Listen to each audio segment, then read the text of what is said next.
What's up guys, it's Roto here and welcome back to yet another amazing video on the channel. For today I got a new deck profile. I got a Skystriker Therion Deck Profile, sort of an original take. I know there have been a couple lists that have played Therions, but I don't think there are any recent builds, so I will be showing you that. If you do enjoy this type of content, make sure you do leave a like and subscribe. I promise you the subscribe button is free, so press it please. And if you do enjoy our shorts section, make sure you do give that a like as well. If you don't know, I do post a shorts video every single day until we do pull a Starlight. So with that being said, let's get straight into the deck profile. So starting off with the main deck here, we do of course have triple of the Skystriker Ace Ray. Ray is the heart and soul of the deck. It is the best still main deck to monster that is of the Skystriker archetype. If you don't know what Ray does, where have you been? But I'll quickly explain it for you. You normal summon it and then you can immediately link it off because all the Skystrikers apart from Zeke are in fact link 1. If not, you can use her quick effect which does tribute herself, and she can make a link monster during your opponent's turn or during your turn on a quick effect. If a Skystriker monster is basically outed, she will come back, summon herself, and then you can use her quick effect to tribute and then summon another Skystriker monster. So she's very versatile and I wouldn't recommend playing her anything less than 3. She's sort of the one you sort of always want to see in your hand. Moving on for her sister, we got Skystriker Ace Rose. Now Rose is very good in certain situations when you want to get bodies on the board or when you do want to use its negate effect. It is very good, but most of the time it is just a worse Ray. In the mirror match, Rose is really good because it can summon and negate on the same chain. So basically when you out one of their Skystriker monsters, you will be able to trigger your Rose to special summon itself from the graveyard. Then when Ray comes out, you can negate it. So that's really cool in fact with Rose. And if you do normal special a Skystriker monster, it can special summon itself from the hand. But usually if you are going to be special summoning Ace Rose with a link, you're probably going to be going either for link 2 or you're going to be climbing for game. So I just played 2. You could in theory drop it down to 1, but for 2 has been okay for now. Moving on to the Therion part of the deck, we have the Therion King Regulus. We have 2 of him. He is pretty incredible, I'm not going to lie. All the Skystriker monsters are in fact machines, meaning that he can equip any Skystriker link monster from the graveyard to himself, and then he's basically a Omni Negate, which is really nice. And back this up, we have the 3 field spell, which do of course search him, and we have the YuGiOh system. Now we are playing the YuGiOh system because if you have the field spell, and let's say you have a link monster, the Skystriker one, they try and out it by battle, you can protect it by battle, send your YuGiOh system to the graveyard from the deck, and then during your turn, you can put the YuGiOh system back into your deck, and if you have a Therion King in the graveyard, it adds it back to the hand. So that's really nice. And the fact that Therion King is an Omni Negate means that if you want to activate your Skystriker cards, what you can do is you can just negate the first thing that they activate. He'll send himself from the field to the graveyard, and now you have all your monster zone free again, and now you can do your Skystriker stuff. I'm really liking this package, to be honest. I prefer it over the DP package just because it's a lot less bricks. You can drop this if you want. This can be considered a brick, but it's been working out pretty well and has good utility as I have explained. We have 1 Terraforming, we just thought I'd mention it because this can get you into the Therion field spell or your Skystriker field spell. So Terraforming just being an OG amazing card, as we know since it's been out. It's been absolutely insane. Moving on to the hand traps here, we have double Ash Blossom, we have double Ghost Bell, we have double Ghost Mourner, and we have double Effect Veiler. Why am I playing the hand traps as I am? Well, I believe playing 3 Ash, but I don't want to be drawing too many hand traps. This is a going first version of Skystrikers. I know most of the Skystriker versions you do see are going second, but since we are playing the Therion package and can put up a Omni Negate, I decided we'd be going first. So we are only playing 8 hand traps. Effect Veiler is just very good in the Telement matchup because you can go through chain blocks. Ghost Mourner is very good as well. Not only is it basically another Effect Veiler, but also burns them. I feel like Skystrikers sometimes can have a bit of trouble closing out the game. This bit of burn really does help. Ghost Spell is very good and can stop a lot of useful cards, and the same said with Ash. They're just very generic in my opinion. You can of course mess around with them. Doesn't have to be Ghost Mourner, doesn't have to be Effect Veiler. This has just been working out pretty well for me. Moving on to the Skystriker spells here, we have triple of the Shark Cannon. I know you might think that this is a bit too much, but we are in the Telement format, and banishing the Telement monster will prevent them from fusion summoning, so I do think triple Shark Cannon is necessary. Basically a DD Crow, but a DD Crow you can search, and a DD Crow that if you have 3 spells engraved, you can also special summon. So it's very, very nice. And I think triple shot cannon is sort of a must right now in the format. You can test with 2. I feel like 3 is good. Opening them isn't bad, especially if you're going against Tillemans. You can just sort of stop their fusion summons, and that's why I'm playing 3. Same can be said for the Widow Anchor. Widow Anchor is just, again, a very good card. It's basically negates, and if you have 3, it steals. So these cards are also very good when you are going for game, just because you can amass a lot of bodies on board and then use them for link summons to kill your opponent. And, you know, Widow Anchor is just a very good generic card to have in the Skystriker deck at 3, because it's a lot of negates, searchable, and I think we all know that it's one of the best Skystriker cards. Moving on to the 1-ofs, we of course have the multi-roll. Multi-roll is really, really good in the grind game. The amount of recursion this card gets you is insane, and also the effect that if you destroy a other card on the field, your opponent basically can't respond to your spells, so they become all spell speed 4, which is really nice, because why would we want our opponent being able to play the game? Because that's not fun for us.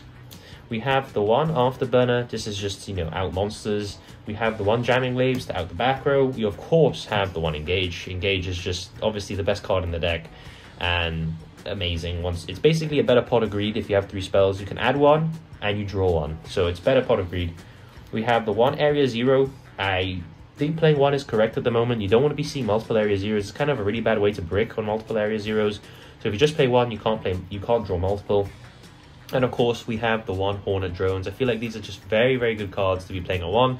It's sort of like a toolbox deck. You can search for what you need and then, you know, use it. So I feel like Skystrikers is known as a toolbox deck, and these give you all the best options. You can of course play 2 Afterburners. Instead of a Jamming Waves. I just feel like having that set, you know, if an opponent has a card set, I feel like having Jamming Waves is sort of like a threat. So that is why we're playing the Jamming Waves.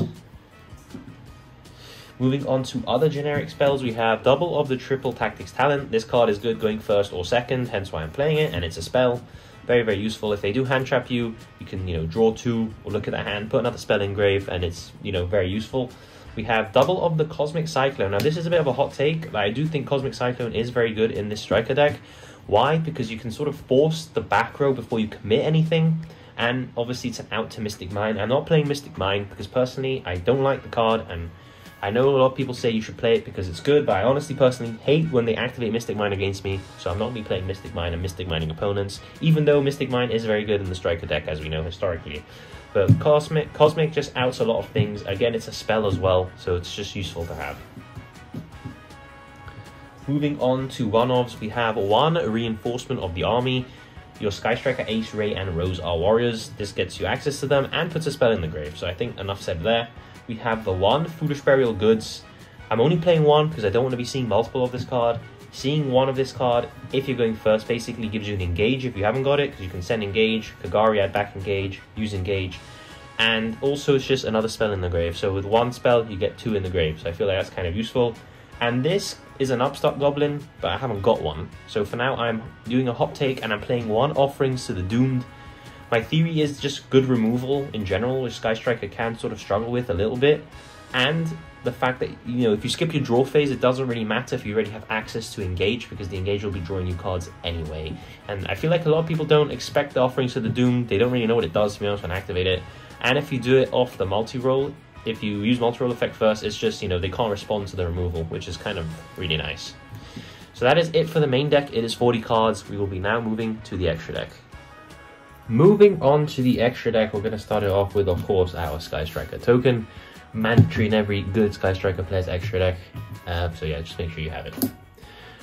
Actually, getting onto the extra deck here, we have the 1 Skystriker Ace, Kaina. We just play her for utility. She's not very good at all. You just summon her so she can block an attack, essentially, in situations where you're going to die. And yeah, she's just a Skystriker link that you can go into if you need it. For probably the best one, we have triple of the Kagari. If you don't know what Kagari does, is essentially can grab you back a Skystriker spell that is in the grave. 9 out of 10 times that is usually Engage. And if you don't know, it also has a second effect where it gains 100 attack for each spell in your graveyard. So if you have a bunch, it actually gets quite big. Moving on to the best Skystriker going second in terms of links, we have the triple of the Hayate. I've seen builds that play 2.